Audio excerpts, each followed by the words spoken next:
immediately, and that is called 10% Happier. There are a few questions on why one would use an app and the utility of guided meditations, and so we'll talk about that. But Joseph is available to you right now on an app as a meditation teacher. So, Joseph, the first question. Why should I care about meditation practice or mindfulness? Why should I start a practice like this? What am I missing? Well, I think the answer to that is really very simple.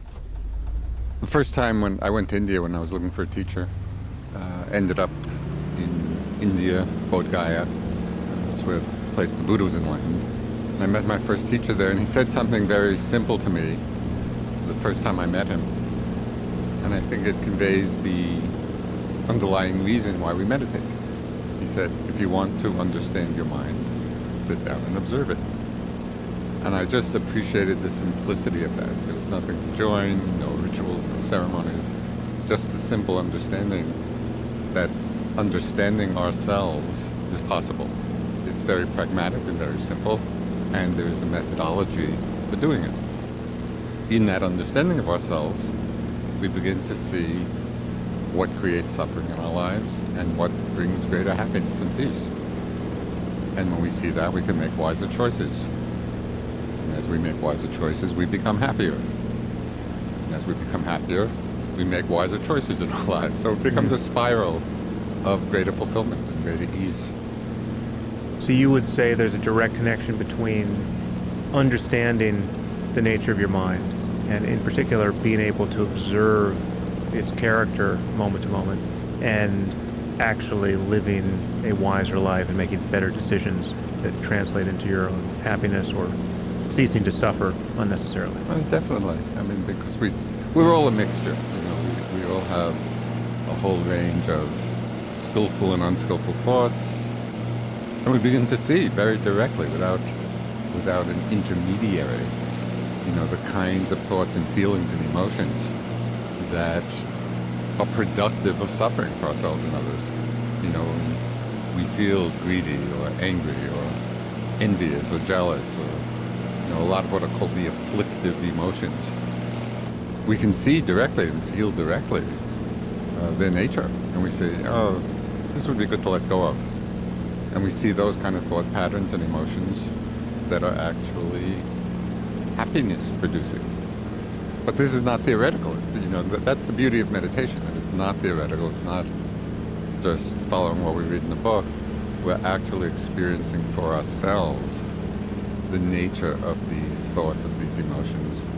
And we see that, you know, when we're feeling generous, we're feeling kind, we're feeling compassionate, it makes us happy and it makes the people around us happy. And so the choices become more obvious. This is not to say that in the first hour of our meditation, all the old habit patterns of our mind, the unskillful ones, are going to disappear. This is why it's called meditation practice.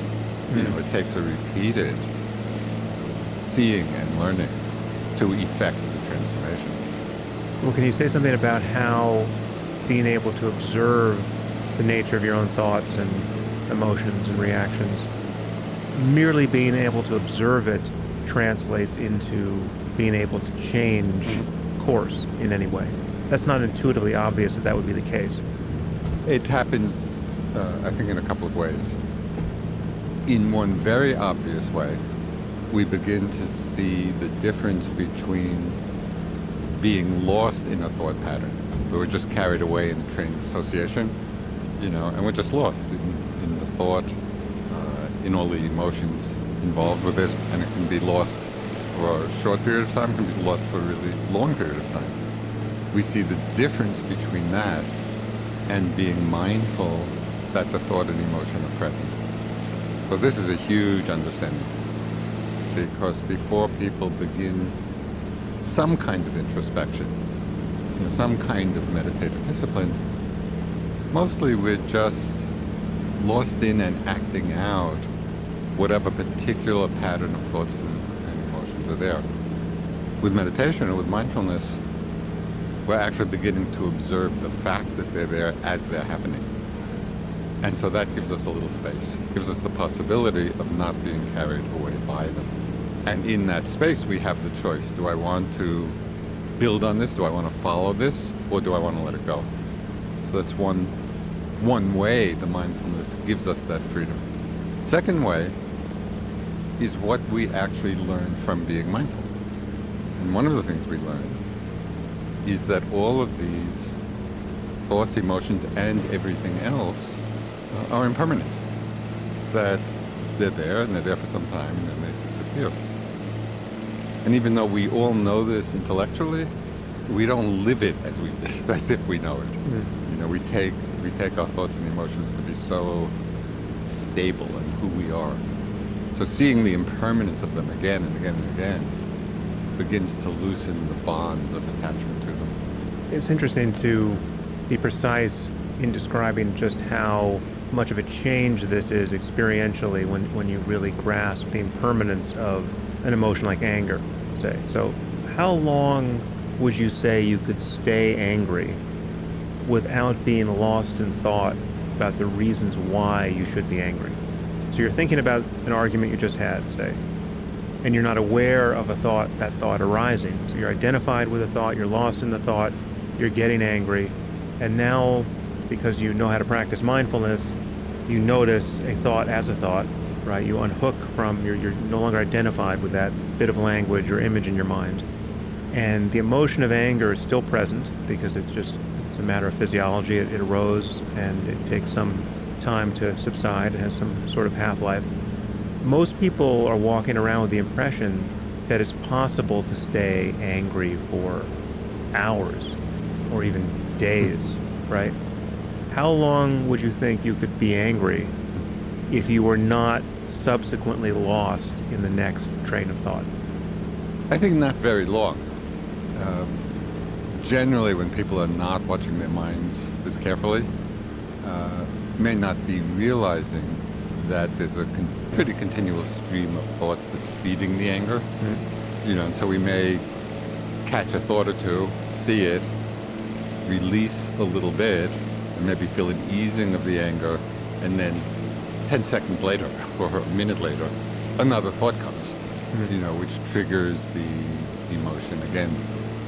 Without that continual feeding of the emotion, I don't know exactly how long it would last, but it certainly wouldn't last as long as it usually does. But I mean, I would put it on the order of seconds, not even minutes, and certainly not hours. Right. Like if you were actually completely unhooked from the discursive thinking that is producing the anger, how long can the emotion of anger stay present in your mind? You think you could be angry for 5 minutes? Here, this gets to be an interesting question because it's really about then how we define anger. So, for example, the mind changes a lot more quickly than the body, right? Just the rapidity of change. So the feeling of anger in the mind might disappear pretty quickly, Right. as you say, but there may be a residue of what we would call anger in terms of the bodily feeling. Right, In terms of the tension, physiological the time, arousal. yeah. So that may last a bit longer than the actual emotional feeling of anger in the mind. But emotion seems to me a complex phenomena that involves both the body and mind. Yeah. So yeah. it's hard to isolate just the mental aspect. Yeah, well, it also has the physiology of two different emotions can be very similar, and it's the cognitive interpretation of what's going on. Yes. I think this is still known as the James Lange theory of emotion in psychology, going back to William James. Many, perhaps even before William James, have noticed that an emotion like fear or anxiety is very similar to a positive emotion like excitement, and yet it's the interpretation of that arousal that makes for the difference.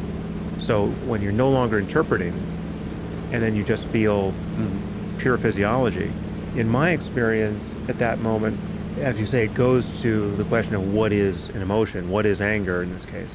It's not mere physiological arousal, right? It's arousal that has a psychological significance and points to very likely some subsequent goal-oriented actions you may want to take based on this is a motive or a set of intentions. And when you break the spell of you are thinking about it and all you're left with is the physiology, I would say it ceases to be anger. Yes. It's basically has all the psychological import of something like indigestion or a pain in your knee, or I mean, it's something that really is just has absolutely no implications at all. It's just your body at that moment. But then again, as you say, if in the next moment you are lost in thought about why you have every right to be angry at this person, well, then it instantly becomes anger again. Right. So, There's another component of this, which is, and this is kind of what makes the meditation so interesting, because there are just different levels to what's going on. So, so if we can unhook from the thoughts and we're just left with the physiological remains, of whatever the thought pattern was.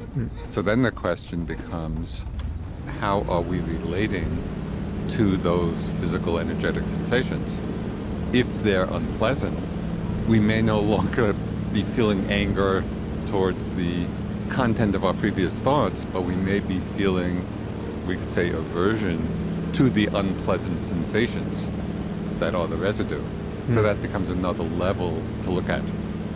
How's the mind relating to that energetic phenomenon? Right. So that becomes another place of investigation. So the flip side of this, and this is the other question we have more or less on this topic, can meditation or mindfulness be bad for you? Are there people who shouldn't meditate or shouldn't go on silent retreat? And I guess I would add to this, you've just talked about how increasing your ability to observe the flow of your own consciousness reduces suffering, seemingly almost by definition, and gives you an ability to choose more wisely. But is there a period in one's practice where seeing more actually just translates into more suffering or new kinds of suffering that wouldn't be there otherwise? So take both parts of that. Even if meditation is ultimately good for you, are there periods where it can certainly seem to be bad for you? And are there people for whom it's actually bad? I think for different people at different times, it's not, I would say it's not recommended. Certainly in terms of intensive silent retreat.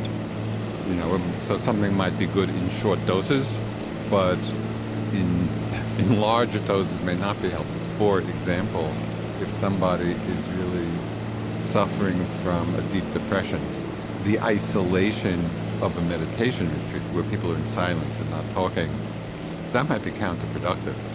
What might be needed more is some kind of engagement with other people, or therapeutic skills. So that would be one area where it would be worth looking to see, is the form of meditation the right form for what's going on. And we should say that you do encounter this problem with some regularity on silent retreat, where people who have some psychopathology like schizophrenia get in over their heads, and it's just objectively bad for them to be in isolation and silence. Yes. I would say that does happen, definitely. Over the years we've experienced that. It's not the common experience. For most people, the practice and various forms of practice work well. But there are these cases where it doesn't. So then there's the question of, even if meditation is good for you, there can be periods where it doesn't seem to be good for you, in terms of the character of your experience is getting worse by some metric. This points to kind of a key question in understanding the appropriateness of meditation at a particular time. And it has less to do with what it is that's arising, whether what's arising is difficult or not, because in meditation lots of difficult things come, whether it's physical pain or really difficult emotions, or memories. So sometimes we're really facing different aspects of suffering in our lives. The question of whether it's skillful to continue and proceed really has to do with the quality of balance in the mind, and whether there's enough balance, enough mindfulness to hold those difficulties without being overwhelmed by them, without getting caught up in them too much. I mean, we do get caught up to some extent until we learn how to, create a place of balance. But that's where a teacher can be really helpful, because very often when I'm teaching retreats, and other teachers as well, if we see somebody losing their balance, really getting overwhelmed by what's coming up, will very often suggest back off a little bit, and go for a walk or relax or do a little reading as a way of titrating the speed of the material that may be coming up. So it's very much a question of finding the right balance for dealing with particularly difficult material. The difficulties themselves are not a problem. They come up for everybody. But it's really our capacity to be with them, either in a skillful way or not, and that's the key question. The analogy I often use is to physical exercise. So physical exercise is, in a generic sense, objectively good and basically good for everyone. But if you have a specific injury, if you've got a bad knee, Yes. well, then you have to work around that. Exactly. And there could be some exercises you just shouldn't do because Exactly. it's synonymous with hurting an already injured knee. Yes. So there's all of those caveats, and yet you can still say that exercise is good for you in general, and there's a kind of a range of competence where you see, though you will never be, say, an Olympic athlete, right? You're not talking about me, are you? Yeah, I will never be an Olympic athlete. I can still see that the same principles by which an Olympic athlete becomes an Olympic athlete apply to me, Yes. and will make me as good as I can be at I think the it's a pole good vault. to say. analogy. And my pole vault is terrible. Have you interacted with Willoughby Britton, the Yeah. scientist who Yeah. has focused on the cautionary tales of intensive meditation practice, where she thinks that some number of people are harmed by meditation, and we in the scientific community have to understand that more and be less boosterish about meditation, certainly intensive meditation practice, and more honest that there's a potential downside here. I don't know her, and she's someone who ultimately I probably should have on the podcast, but is there anything to react to in there beyond what we just Well, said? I think she has pointed to the fact that in intensive practice, where people are on like a silent retreat, meditating all day long, it can go very deep. We're really going into the psyche, on levels that we usually don't in our ordinary life. So it's a very powerful process, and we're learning things about ourselves on many, many levels. It's not just the content of our stories, which in some ways is the most obvious level, but we're learning about the basic ephemerality of our experience. And when we're experiencing the body as an energy field dissolving, which can be a meditative experience. It can be both exhilarating, but also for certain people, it could be destabilizing. Because it's very different than our usual solid sense of self. So I think she's pointing to that level of experience and the need to take a lot of care when we enter into that realm. And that's where well-trained teachers are really important. Because if somebody's not familiar with that terrain, as somebody enters into it, they may not be giving the best advice for how to stay balanced with it. And it's not to say that even well-trained teachers, may make mistakes in offering some guidance, although that doesn't happen so often when people are familiar with those experiences. As I said before, over the years of teaching, and something we've learned, and it took some time to learn it, is to know when people should back off, when things are getting out of balance. And with experience, that just becomes more clear. Okay, next question. I'd love to hear both of your thoughts on the use of meditation to cope with negative emotion. This is something we've already gotten into. Is it fundamentally misguided, from either of your perspectives, to use meditation to make yourself feel better when you aren't happy? So this cuts to really something that falls out of the definition of mindfulness, which we should probably just remind people what it entails as a matter of attention. Mindfulness, by definition, is a type of mere attention to character of one's experience, which does not have an agenda. You have to surrender your agenda to be mindful, because your agenda would be subtly or grossly coloring your attention with grasping at what's pleasant or aversion to what's unpleasant. So you have to be willing to just be aware of an unpleasant emotion, a negative emotion in this case, or an unpleasant sensation, without seeking to change it. And yet the reason why one is mindful in the first place is implicitly goal-oriented, because you want to change the character of your experience. You want to be less distracted. You want to stop suffering unnecessarily. You want to be able to make the wise choices of the sort that you just described. So how do you deal with that apparent paradox in the moment? I think this points to an interesting question that I think is coming up more and more these days with the growing popularity of mindfulness, in more secular situations. There's even kind of a movement called secular mindfulness. And it really points to the need to define how we're using the word mindfulness in different contexts.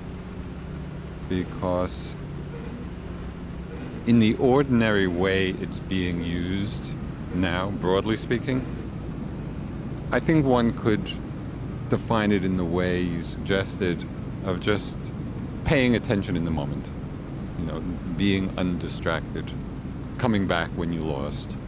So just a very kind of simple, generic kind of awareness, which is very helpful. That begins to open us up to a different understanding of our minds. But there are also deeper meanings of mindfulness, which become more significant when we undertake it or understand it as a vehicle for something more than simply being a little happier in the moment, but rather see mindfulness as a vehicle or a methodology for what we could call awakening, or a more profound spiritual understanding, that there's something else that it has the potential to reveal. In that meaning of mindfulness, there's not only a choiceless awareness, which you were talking about, but embedded in the meaning of mindfulness in that context is also, you could say, a discerning wisdom of what is skillful and what is unskillful, what causes wholesome and unwholesome, whatever words you like to use. So there is the acknowledgement and the understanding embedded in that kind of mindfulness that some mind states are the cause or cause us or others the suffering, that create suffering in our experience, both for ourselves and others. And there are certain mind states which are freeing. So already there's a wisdom component, in that kind of mindfulness, which takes us a bit further than simply being attentive to what's arising. It's like, it's attentive to what's arising, but also learning from being attentive. What is it we're actually learning from being mindful? And in that, you could say there is an implicit choice being made to cultivate the skillful and to let go of the unskillful.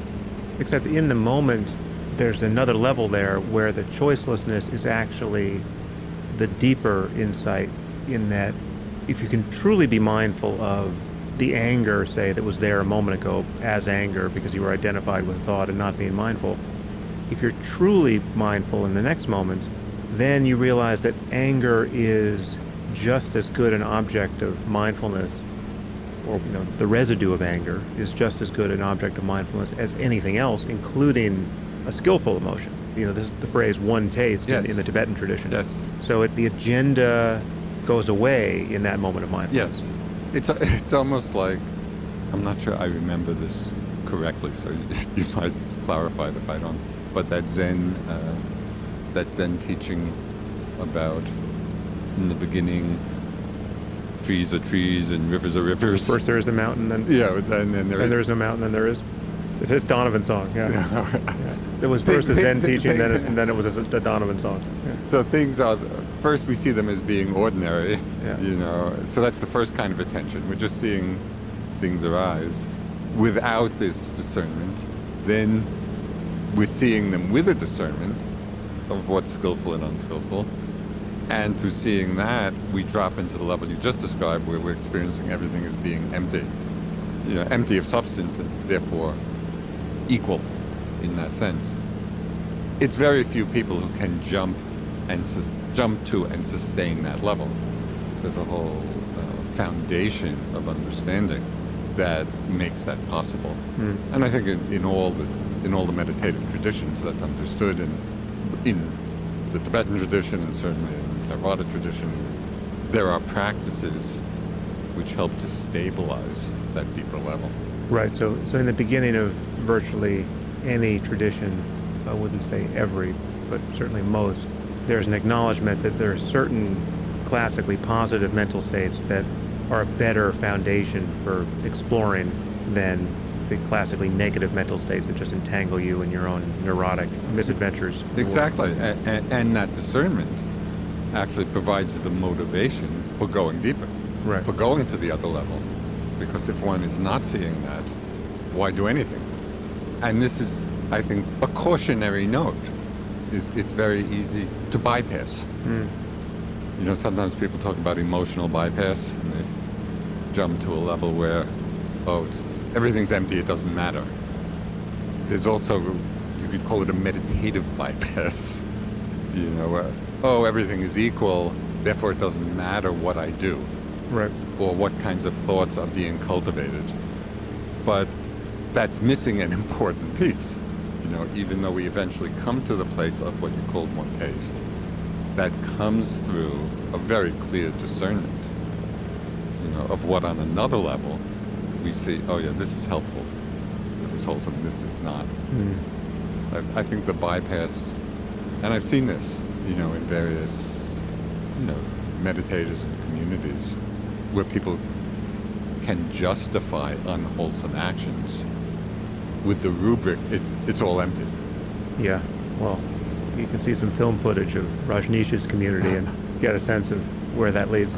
I mean, once you admit to yourself that no matter how much you're meditating, a significant percentage of your time will be spent merely captive to the Yes. contents and character of your thought, then it matters what Yes. you tend to think Yes. and feel about other people, Yes. say, Yeah.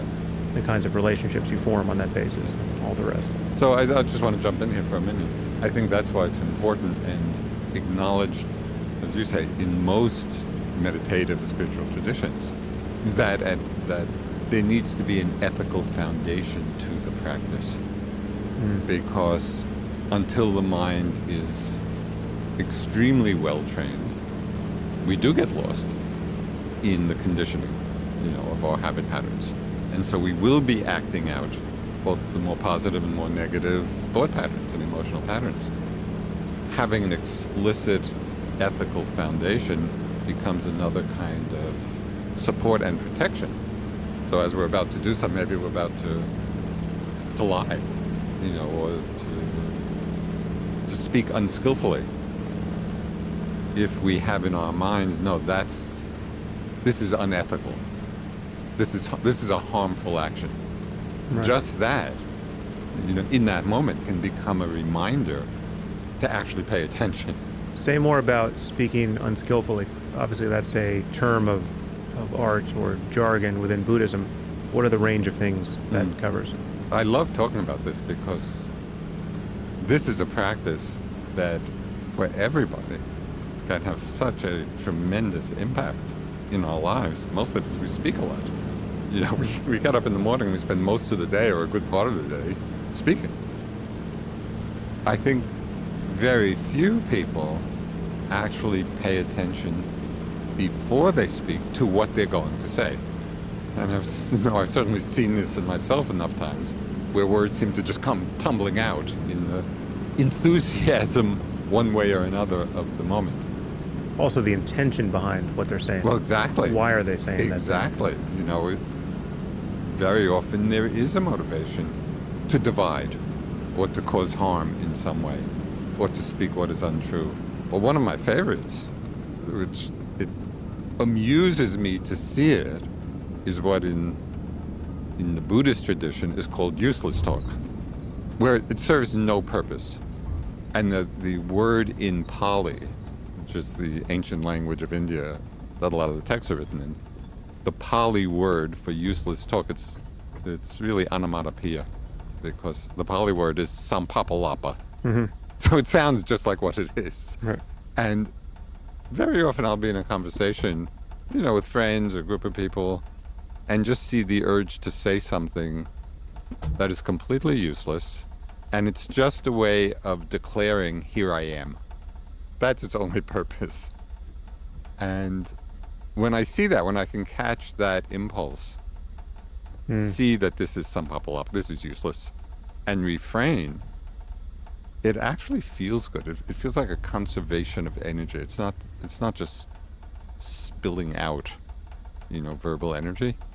And it makes our words more valuable. People have more respect for what we say if what we say is useful in some way. So that's just one example. I think there might be ways in which the Buddhist conception of right speech may not totally map onto what we understand about human speech now. So for instance, like gossip is a classic example of wrong speech in a Buddhist sense. And you can see how divisive gossip often is. You can see how you tend to feel when you are around people who are gossiping, especially if it's malicious gossip. The impulse in oneself to dish about somebody who's not present can certainly seem, under scrutiny, like not the noblest of things. But gossip also does serve a function, and in many cases it serves a good social function. Gossiping about others serves a function, and living in a context where you might be gossiped about, so you have a reputation that you are concerned to manage, that also serves a function. It actually builds in a kind of moral shame, and it puts a few brakes on the system, and people who are totally shameless, well, some of them get elected president of the United States, but in the usual case, it doesn't work out quite that well. So what do you think about gossip? Do you just think it's intrinsically bad across the board? Or No, I think what you're pointing to is that we use that term to cover quite a wide range of speech. And I would say kind of the dividing line, or a dividing line between what one might call useful gossip and harmful gossip. One dividing line, which is very interesting to observe, is what our motivation is. Is our motivation really to harm someone, or to cause divisiveness? Or is it in some way the sharing of information that seems useful to share? Because if the motivation is to harm, in the repetition of that kind of speech, we are creating within ourselves a toxic mental environment. We're creating in our own mind stream impulses and actions filled with some degree of aversion, of hatred, of fear, whatever the unwholesome motivation is. So we're just strengthening these forces in the mind that cause us suffering, and are creating an inner world for ourselves that's not a peaceful one, as well as, causing harm to others. So I would say really looking at the motivation behind whatever it is that we're calling gossip is a key element. But what about the case where the motivation certainly isn't obviously noble, but nor is it obviously malicious? It seems to me that most gossip arises on the basis of people wanting to have amusing, entertaining conversations. So like, I have you won't believe what happened to X. It's not that I have a malicious attitude toward X. It's not that I necessarily want to harm X's reputation with you, but this is just something amusing that has come to mind. And the crucial variable for me, I guess, now I'm kind of looking for the algorithm that covers all of these cases. The measure of the toxicity of any of these moments is, I think, largely in the distance between how I'm talking about X now to you and how I would be willing to talk about X knowing that X was going to overhear it, or if X were in the room, right? If there's a drastic difference there. Yes. that suggests something unskillful, Yes. to put it in Buddhist terms, about my attitude and motives and all the rest. No, I think that's a good simple frame Right. in which to assess. I think there is a more subtle level which would not fall within that framework. And that is something that I've noticed in myself, and I see it in others as well.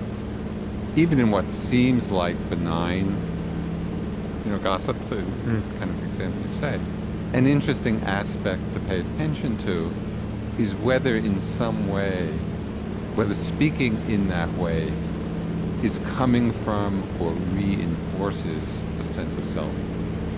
And I think in very subtle ways, even when it's non-malicious and we're not intending to harm, very often there's just a Self-aggrandizing motive, something, or self-satisfaction, or Schadenfreude, or something. And so that would just be worth investigating, to see whether that's there or not. let's talk about that, because this notion that something about the success of meditation translates into an erosion of self, right? Sense of self. Yeah. That is surprising to most people, and on its face, I think, undesirable to most people. And it's also something you don't find very much in what you call the secularization of mindfulness. Mindfulness as a useful thing to have in your business toolkit, or your efficiency toolkit, or your something a life coach would give you to improve your functioning in one domain or another. So how do you view the secularization and popularization of mindfulness in the absence of a clear teaching about selflessness, or the illusoriness of the self, and the other elements of classic Buddhist anchor to the practice? Basically, I think it's great. Mindfulness at whatever level, and this seems to be borne out in people's experience when it's taught in a secular way. It seems to be helpful. People are getting something from it. So I think that's great. I don't have any problems with that at all. And I'm glad that it's happening. In that, I'm hoping that the deeper aspects of the practice and the teachings are not lost for those who want to pursue them. That's also, so people are not left with the impression that that's all that mindfulness can offer. If people choose to stay with that, we could say, level of practice, that's fine, because it definitely enhances the quality of one's life. And there's more. And so I think it's just helpful, even in the teaching of secular mindfulness, for people who are aware of the greater depth of potential that's possible, even just to mention that. That for those of you who are interested, there are other possibilities as well in this practice. There's also the whole spectrum, of what's possible is known. If I recall correctly, there's a Buddhist sutta. This is where my limits as a Pali scholar will likely show themselves, but isn't there a sutta called the Mahamangala Sutta, where the Buddha talked about different levels of happiness, and basically it's just a straightforward acknowledgement that there's a hierarchy of happiness, or many tiers Yes. to happiness, where the fact that there are deeper, more profound forms of happiness that go into very esoteric areas of things like Buddhahood, that doesn't negate that every one of these steps is a step in the direction of happiness. So just having a healthy family is a form of happiness. And it just goes deeper and deeper and deeper and deeper into the esoterica of Nibbana. There's the flip side of that as well. For those people who might be thinking that by going or aiming for, the higher happiness, somehow they're going to miss out on the kinds of happiness we're more familiar with. My first teacher, his name is Ninjaji, he used to say something which I really loved. He said, if you aim for the highest happiness, all the others come along the way. So it's not a question of missing out on anything. It's actually enhancing the probability that we'll experience all the kinds of happiness, because we understand their causes. We we understand what gives rise to them. That's a nice sentiment. I'm not so sure I've seen that borne out in the Dharma community. What I believe I've seen among Buddhists and hippies and New Agers and people who have, quote, aimed at the highest happiness in explicitly meditative terms, I feel like I've seen a lot of casualties of the Dharma. I've seen people who have, because they spent crucial years of their lives engaged in these esoteric pursuits, they actually didn't become self-actualized in ways that they really would want to have been to access ordinary levels of happiness, to have ordinary careers, or to start families at the right time, or to make money when it was easy to make money, so that they had money when it was harder to make money, and when they're older. And so there's a kind of mismatch between the Enlightenment project. We should get to what the most esoteric goal of meditation actually is, but I feel like I've seen people who, I guess, fell through the cracks in a way, because it's hard. It's hard to reach the goal. It's hard to meditate so effectively that your feeling of well-being becomes impregnable and is no longer dependent on anything substantive happening in your life, right? So it's hard to become the person who doesn't really care whether you've got to have kids. If you're the person who really wanted kids, right? But now you've spent 20 years in Nepal studying with lamas, and you missed that chapter of your life.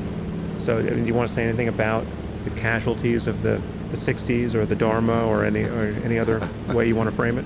Well, I think the 60s are fast fading into the mists of history. The 60s are back.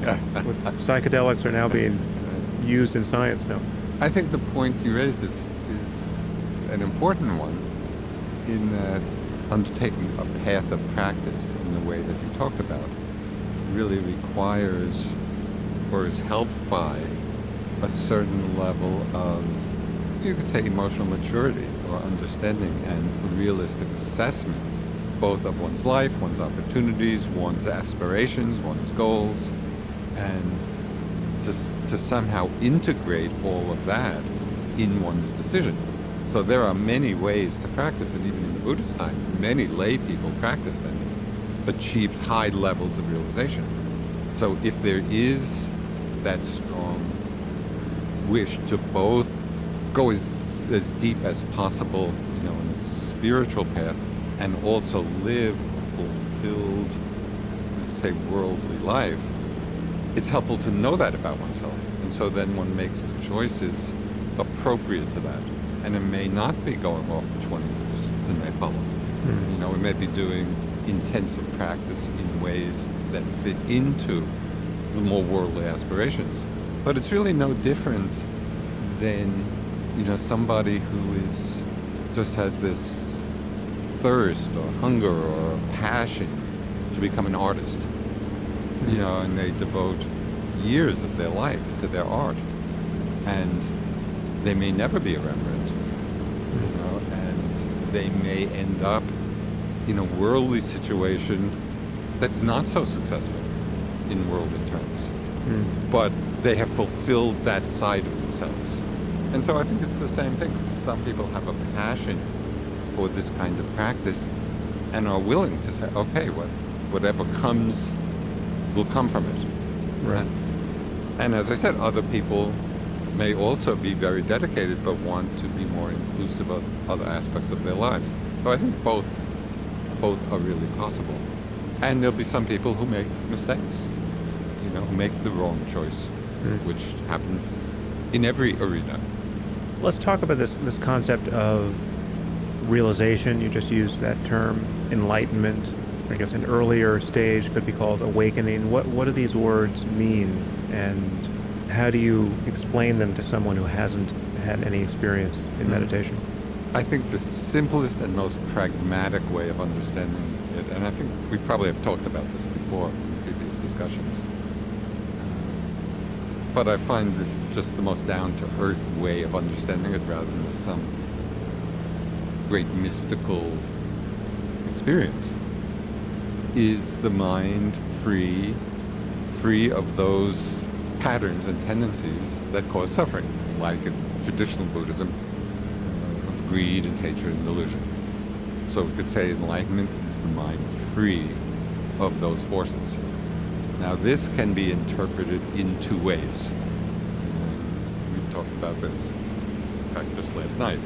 It can be interpreted in terms of these forces are actually uprooted so that they don't arise again. And this is a very classical view of the path of enlightenment, that they're progressively weakened and finally uprooted from the mind stream. Another way of viewing it, which many teachers and traditions do, is not so much, with the understanding that they're uprooted, but rather in the moment of their arising, they're seen through. So we're not caught by them in any way. In both cases, the mind is free. I have a slight bias towards one of these views, but I take a somewhat agnostic position in terms of the ultimate truth of one or the other. I'm kind of waiting to see. Right. And it'll be interesting when we have finally accomplished the fullness of the path. We'll know for ourselves whether they're uprooted or they're simply seen through.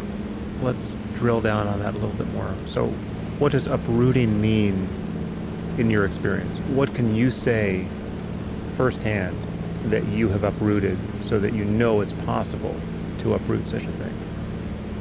Well, certainly some hair follicles. I feel that somehow I'm following you on that. They have been uprooted. Despicable path. They don't seem to be arising again. So that's one very significant arena. You are long been a master on that path. So this is a very classical progression, but one that I feel that I have experienced.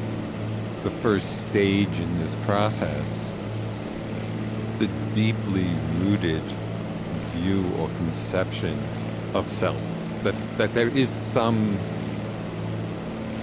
self that's at the center of all experience, to whom all experience refers. And this is a deeply rooted conditioning of the mind. This is the common and the common sense view. That I'm the one doing it all. So you can point to a day on the calendar where you lost that feeling. Yes. So say more about that. So the image that came to mind, and it was a meditative experience arising out of a very clear looking at the mind itself, at awareness itself. And at a certain point, as the appropriate conditions came together, there was the experience of, and here's where it's going to sound a little esoteric and it's very hard to put into language, but in the observation of this stream of phenomena, which is our life, our mind and the body, the experience of, we could call it has been called the unborn or non-occurrence, or what in that moment in my own mind I framed it as zero. And so in that experience of the zero center of it all, it became clear that there was no, and this is a little pun on the word, there was no one to whom it was all happening. It was just phenomena arising and passing away in a certain pattern that could conventionally be called self or Joseph or I. So those words are fine. It's not that we have to get rid of that language. But there's the understanding that it doesn't ultimately refer to any existing phenomena, because the mind has opened to zero. And that was the transforming moment. And then, still the mind gets caught many, many times in becoming identified with various things, thoughts and emotions. So it's not at that moment. Let me just go over that one more time with you, because it sounds like what you're saying there is that you had this experience, and obviously you and I have spoken about this for hours and hours, if not weeks and months. In our previous podcast, I think we probably got into this a fair amount, but there are two ways this could be uprooted for you. You could have had this experience of zero, and then that has certain implications for you going forward. So you experience zero on a Tuesday, and then on Wednesday, someone says, hey, do you still have a stable self that's carried through from one moment to the next in consciousness? And you retrospectively, based on the experience on Tuesday, you think of its implications and you say, oh no, I know that's not the case. I've uprooted that delusion because I had this experience scarcely 24 hours ago that informs me that that can't be true. Now, you obviously hear or see where I'm going with this. The other form of uprooting is based on having had that experience on Tuesday. Now Wednesday and every subsequent day for the rest of your life, when any person taps you on the shoulder and says, do you have a self? And you look, you actually are presented with the vivid evidence of the absence of a sense that you used to have, right? You used to have a sense which is no longer there in any moment where you check for the rest of your life. Yes. So presumably you are signing up for the second option, right? Yes. But are there people in the first category who have an experience like what you're calling zero, but their loss of a self-view is this retrospective, I bank this as a kind of conceptual change? Yeah, I think that there are both, because traditionally, in the traditional unfolding of meditative practice, especially this particular kind of practice, there is you could say, a spectrum or deepening understanding of selflessness on different levels. And so people can have a very deep understanding of the selflessness of the process, where they see it's just empty phenomena rolling on. But that's all that's happening. People are in that experience and experiencing it fully, but it's not yet at the point where the view of self has been uprooted. And that's where this notion of uprooting, I think, really has significance. Because in what I just described, that is the experience of many people of your first alternative. Where they really have had the experience of selflessness, but it's not something that is totally uprooted. And so on Wednesday or Thursday, they can remember that. Right, but the self comes back. The sense of self. The sense of self comes back, and then their concern is how to get back to that feeling of selflessness through practice. It's not obvious that the self isn't there in the first place. Well, it can be obvious to us. I mean, I think at deep levels of practice, it is obvious at that time. No, at that time, but afterwards, when they're no longer at any kind of deep level of practice, then they're left to remember this period of selflessness that they had when they were. I don't know if this is going to get a little too esoteric for this conversation, but for me, it's actually quite a helpful template where the Buddha talked about the three levels of hallucination or distortion. He talked about hallucination of perception, hallucination of mind, and hallucination of view. And these are three different levels. So hallucination of perception is when you walk on the road, you see a stick and you think it's a snake. So you're just perceiving it incorrectly. That's pretty easy to remedy. You just walk up closer. You look more closely at the stick. Okay, this is not a snake. The second level of distortion or hallucination is called distortion or hallucination of mind. And that is all the thoughts that come about from thinking it's a snake. So then there's fear and there's whatever thoughts you have or feelings about a snake. So that's a more full, it's not just a simple perception. We're creating a certain world that we're living in. Right. So that's a little hard. If we're lost in that world, we might not even be motivated to look more carefully. So that's a little harder to uproot. But still, it's not that difficult, because if we do look a little more carefully, we'll see. This is just a piece of wood. The deepest level is hallucination of view. And that's when you become a snake catcher. Exactly. And when the hallucination of view is strong, and we have seen this play out in every domain of our culture, most recently in the political arena, where when people hold to a certain view strongly, it doesn't matter what the evidence is. You can present all the evidence in the world, and it's not going to change that view. So this hallucination is the hardest one to uproot because the mind gets so fixed. That's why the uprooting of the view of self is so transformative. In the first two cases, the perception of self we may, see in the moment and even get caught in hallucination of mind. But when the view of self has been uprooted, then those other two, even though they may still happen, we may get caught again in those other hallucinations, but the view is gone. And that's why they don't have much hold. There's simply the residue of old patterns. Okay. But to go back to your particular experience of uprooting, which you can cash out, and at least in a first person sense of, you have proven this at least to yourself, to your own If not to satisfaction. others. That this is true, yes. Sometimes, If not to you. Yes, you'll be hard